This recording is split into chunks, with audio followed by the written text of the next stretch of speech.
निलेश, तुला पुन्हा एकदा पाहतोय ऑनलाईन नंतर एक नवीन गाणं आणि भयंकर रोमॅन्टिक गाणी झालेली आहेत. काय सांगशील? मी सध्या मला असं वाटतं मी विट्समध्ये एक रूम घ्यायला पाहिजे, कारण का दर 2 आठवड्यानंतर मी विटकडे येतो आहे आणि कुठल्याही नवीन म्युझिकचं रिलीज होतं. बट शॉर्टकट मी एक गाणं केलं आहे शॉर्टकटसाठी, जे आता एंट्री झाल्याच ते चार्ट्सवर नंबर 2वर पोहोचेल असं मला आत्ताच कळलं. I am very happy.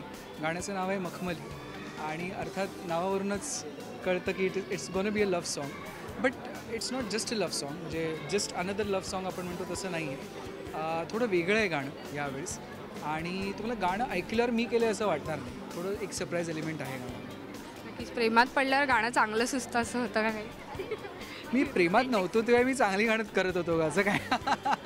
But yes, it has an effect. म्हणजे असेल ऑफकोर्स, पॉझिटिव्ह इफेक्ट होतोच. नक्कीच. संस्कृती आणि वैभव दोघंही यंग जोडी आहे अशी, आणि त्यांच्यावर गाणं पिक्चराईज होतं आहे. कसं वाटलं हे गाणं पाहिल्यानंतर?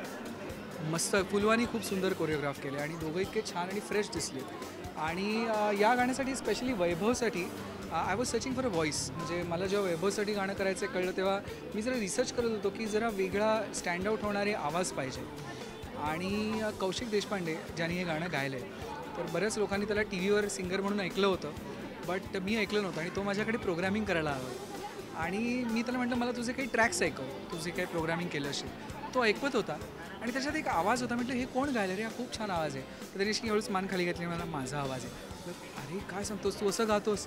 म्हटलं आत्ता स्टुडिओत चल, I want to audition you right now for this song. आणि त्यांनी गायलं आणि इट गॉट अप्रूव्ड. आणि मला स्पेशली आमच्या डिरेक्टरचा फोन आला जेव्हा ते शूट करत होते गाणं. त्यांनी पहिली फ्रेम शूट केली आणि मला फोन केला. ते म्हणाले अरे वैभववर काय जातो या मुलाचा आवाज. So our choice was bang on. अशी छोटीशी स्टोरी आहे या गाण्याची. नक्की. तुला गाण्याकडनं एक्सपेक्टेशन्स खूप आहेत आणि जसं सांगितलं आहे तसंच हे गाणं चार्टवरती नंबर 2 असेलच आहेच. तर waiting for it to be number 1 ना. Thank you so much and all the best.